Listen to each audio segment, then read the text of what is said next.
La ley argentina no beneficia al trabajador. ¿Qué?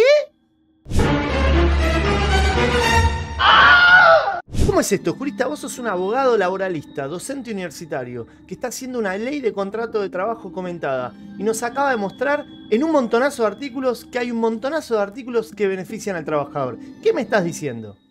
Incluso cuando vimos el artículo 11 de la ley de contrato de trabajo, vimos todos estos principios que en teoría eran a favor del trabajador. En teoría había una desigualdad que la ley pretendía más o menos igualar. ¿Qué estás hablando, jurista? O sea, ¿no había una relación de hiposuficiencia entre el trabajador y el empleador? ¿Qué? Por eso, en el video de hoy, ¿para qué sirve el artículo 17 bis de la ley de contrato de trabajo? Y mucho más. Esta información vale millones. Y te la voy a regalar. El mismísimo artículo 17 bis dice: las desigualdades que creará esta ley a favor de una de las partes solo se entenderán como forma de compensar otras que por sí se dan en la relación. Clave entender esto. Ya hablamos muchísimo en esta ley de contrato de trabajo comentada de esta supuesta hiposuficiencia. Esta es la relación entre el trabajador y el empleador y básicamente se entiende que hay una desigualdad de negociación, una desigualdad de poder en la relación laboral. Por eso la ley laboral parte de ese presupuesto y trata de alguna manera frente a esa circunstancia darle más tutela al trabajador. En este sentido, el trabajador es un sujeto de preferente tutela constitucional y así lo tiene la Corte reconocido en un montón de fallos, como en el mismísimo fallo Bisotti de la Corte Suprema de Justicia de la Nación, y todo esto emana de normas con jerarquía constitucional como el mismísimo artículo 14 bis y un montón de convenios internacionales y tratados internacionales, normas supralegales y con jerarquía constitucional en los términos del 75 inciso 22 de la Constitución Nacional. Pero, ¿qué quiere decir esto? Básicamente que la ley, frente a tanta desigualdad en los hechos, crea muchos beneficios para el trabajador que deben ser entendidos como una discriminación positiva, una discriminación permitida por el ordenamiento para garantizar esta igualdad de derechos. Por eso les dejé acá en el pizarrón virtual algunos beneficios que hemos nombrado, con el indubio properario en caso de duda a favor del trabajador, incluso en materia de prueba, la subsistencia de la condición más beneficiosa, la aplicación de la norma más favorable, todo lo que vimos con el principio protectorio básicamente, todo lo que tiene que ver con el orden público laboral, el principio de irrenunciabilidad, toda la forma de interpretar el derecho a través de la justicia social, la equidad, la buena fe y todos los principios generales del derecho al trabajo que fuimos viendo y vamos a ir viendo en esta ley de contrato de trabajo comentada gratuita en YouTube de Soy Jurista. Pero lo que te quiero decir en este video es otra cosa, jurista. ¿Es verdad que la ley de contrato de trabajo protege solo al trabajador? Porque acabamos de ver que básicamente la ley reconoce a través del 17 bis que está incorporado en el 2010 que todas las desigualdades que se crean a favor del trabajador básicamente son una forma de compensar esta desigualdad entre el trabajador y el empleador. Castellano: todo Estado de Derecho debe proteger a los más vulnerables y en este caso le reconoce tutela al trabajador. Y lo que nos dice el artículo 17 bis, que todos estos beneficios que tenga el trabajador van a ser por esto, por esta hiposuficiencia. Este tipo de discriminación positiva también se puede dar, como vimos en el caso Fredo y en el caso de Cisneros, la mujer colectivera, que cuando hay una desigualdad uno puede establecer ciertos cupos de contraten a mujeres, o incluso hay normas que dicen, bueno, contraten a cierta personal trans o contraten a cierto personal con algún tipo de discapacidad. Pero jurista, ¿de qué me estás hablando? Me hablas de la hiposuficiencia y de que la ley tiene que beneficiar al trabajador, pero me decís que beneficia al empleador. ¿Cómo? Así es, jurista, aunque no lo creas, la ley de contrato de trabajo y muchas leyes que tratan de proteger al trabajador, de alguna manera lo dejan un poco desprotegido. Entérate en este video.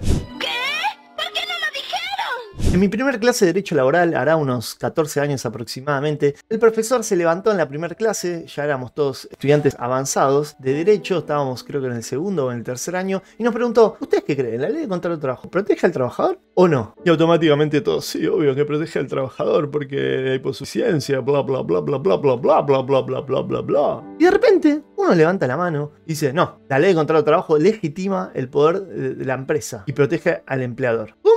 Esto es lo que se estudia cuando se estudia la teoría general del derecho al trabajo, pero a continuación te voy a dar ciertos rasgos que vos me vas a decir, esto no lo puedo creer, no puedo creer lo que estás hablando, jurista. Todo terminó, señores, no tenemos escapatoria.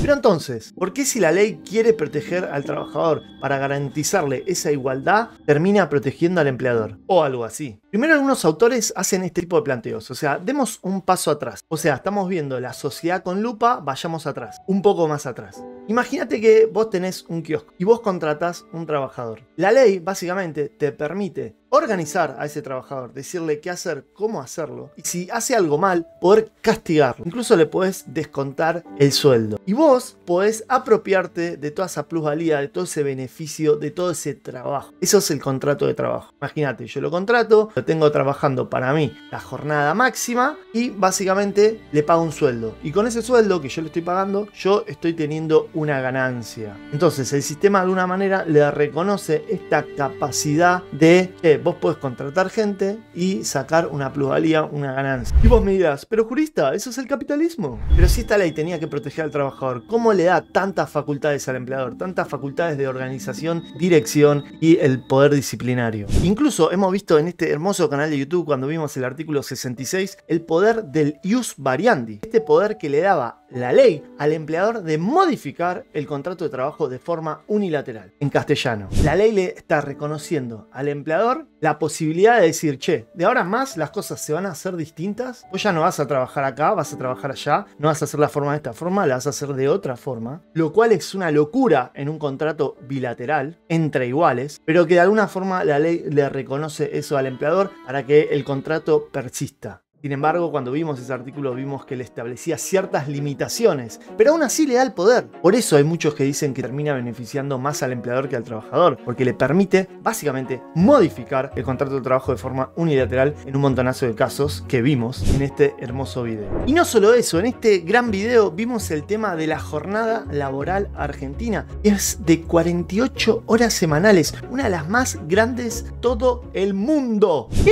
Y aunque no lo creas, hay países que tienen una jornada semanal de 35 horas semanales. Y en la Argentina tenemos 48 horas semanales. Son una de las jornadas más largas. Hace poco se acaba de cambiar la ley de Chile, de México. La bajaron, si no me equivoco, a 40 horas semanales. Pero básicamente en la Argentina es de 48 horas semanales. O sea que es una jornada muy larga. Entonces, ¿no era que la ley tenía que beneficiar al trabajador? ¿Cómo puede ser que Argentina tenga una jornada mucho más extensa que en otros países? Respecto a la jornada, te recomiendo ver este video. Y si sos miembro de la Academia de Juristas, tenés como 5 clases donde explico cómo calcular las horas extras paso a paso y te dejo un video acá que habla de la Academia de Juristas. Pero sigamos con esto de la hiposuficiencia y si la ley beneficia o no al trabajador.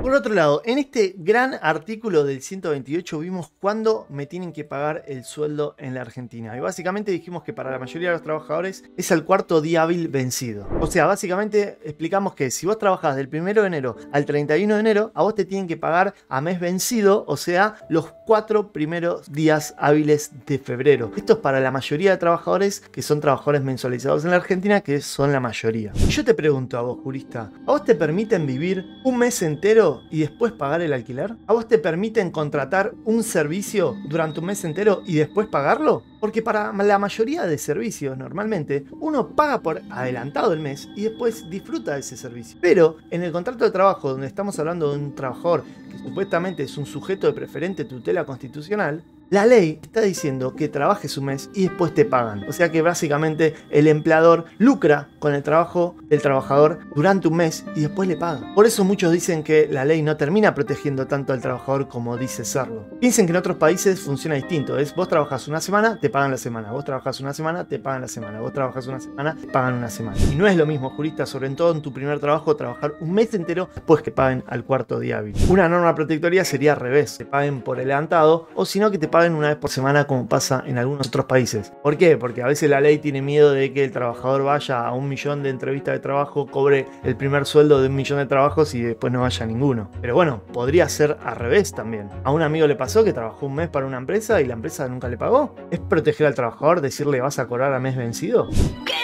¿Por qué no lo dijeron? Lo mismo cuando hablamos de derecho penal. Yo no soy ningún especialista en derecho penal, pero hay algo muy curioso con el ordenamiento argentino. Si un trabajador se roba 100 pesos, 1000 pesos de una caja, puede ir preso. O sea, si un trabajador se roba algo propiedad de la empresa, en principio la ley penal lo pena con la prisión. Vos me dirás, bueno, pero jurista puede hacer acuerdos si es muy poca plata. Lo cierto es que el tipo penal existe.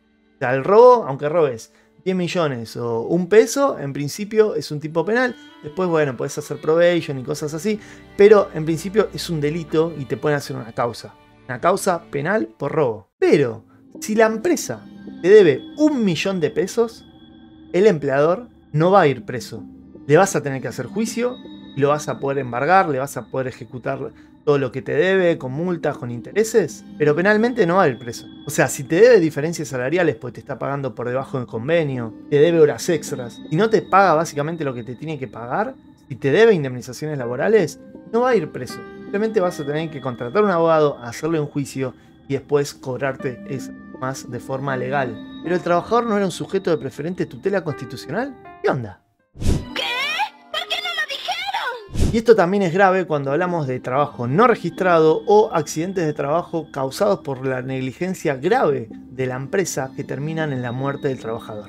En mis más de 12 años como litigante, nunca vi una sentencia que haya declarado penalmente responsable a un empleador por la negligencia grave por tener a todos los trabajadores muy mal controlados en una obra y que de repente sufre un siniestro. Tampoco es común encontrarse con sentencias que castigue a empleadores por tener a 200 trabajadores de manera no registrada. Me refiero penalmente. Capaz en otros países con tener un trabajador de forma no registrada ya hay consecuencias penales para el empleador. En otros países, por un accidente de trabajo causado por culpa grave o negligencia grave de la empresa porque no le dio ningún elemento de protección, porque lo hizo trabajar en condiciones insalubres, tendrían que ir presos. Y en Argentina a veces todo queda en la... Y en este canal ya hablamos muchísimo del despido directo, indirecto, con causa, sin causa y todo lo que hay que saber básicamente respecto al despido. Pero ten en cuenta lo siguiente, jurista.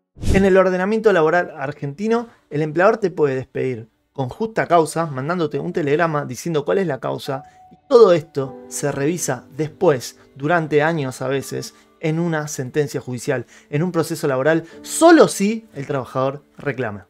Así es. La ley argentina ni siquiera le da el derecho al trabajador a ser oído antes de ser despedido. La empresa puede despedirte sin escuchar tu versión de los hechos. La empresa puede despedirte sin hacer un procedimiento interno, sin hacer un procedimiento administrativo. Hay excepciones a esta regla, pero son muy pocas. ¿Pero la ley no tenía que proteger al trabajador? Capaz la ley lo termina protegiendo con principios, con indicios, poniéndole la carga de la prueba al despido con justa causa al empleador y cosas así. Pero en el día a día el trabajador está complicado porque tiene que pelear afuera del contrato de trabajo, sin salario, por su indemnización. Tiene que saber que quiere luchar y contratar un buen litigante, un buen abogado, abogade para reclamar esa indemnización. Si no, va a estar bastante al horno. Y encima en muchos casos va a necesitar de prueba. Todo partiendo del presupuesto de esta hiposuficiencia y esta dependencia económica que tiene el trabajador respecto al empleador y el estado de necesidad que tiene.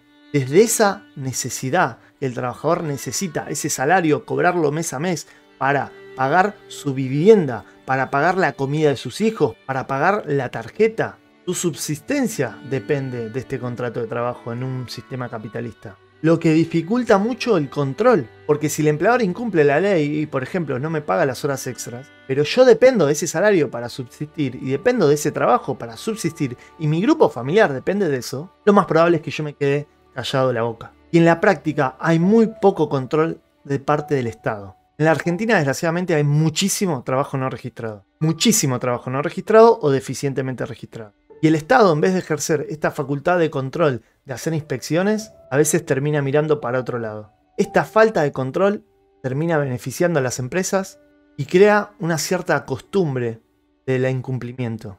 Y una cierta competencia desleal entre el empresario que cumple la ley y el empresario que no la cumple. Yo he tenido clientes que trabajaban 12 horas por día, 6 días por semana en una fábrica donde les pagaban 2,50 pesos. No les quedaba otra que estar ahí día a día trabajando de una forma prácticamente ligada a la esclavitud. Y sin contar toda la situación que hacen al fraude que vimos, por ejemplo, cuando vimos el artículo 14 o el 29 y todo lo que tenga que ver también con la insolvencia programada de la empresa. Pero que no cunda el pánico, porque si bien hay cosas que benefician a la empresa en los hechos, lo cierto es que hay un montonazo de normas que siguen este principio del artículo 17 bis y tratan de crear una igualdad en un mundo donde hay una desigualdad estructural entre la empresa y el trabajador. Y en este canal de YouTube básicamente nos dedicamos a esto. Hay más de 230 videos de derecho laboral argentino para que aprendamos cómo la ley básicamente termina dándole estos derechos al trabajador y trata de que se respeten. Para bien o para mal, dependiendo el caso, pero siempre tratamos de profundizar para que ustedes conozcan qué dice la ley. Porque para mí, en lo personal, es bastante complicado y no debería serlo complicado. Así que mi misión en este mundo, en este canal de YouTube, es que ustedes aprendan, que aprendamos juntos sobre la ley de trabajo, de contrato argentina, sobre la ley en general, sobre los derechos de los trabajadores y mucho más, porque la ley no se queda en la ley de contrato de trabajo. Para conocer la ley tenemos que conocer todo el ordenamiento jurídico laboral. Así que, jurista, no te olvides de suscribirte a este gran canal de YouTube. Y lo más importante que te tengo que preguntar es lo siguiente.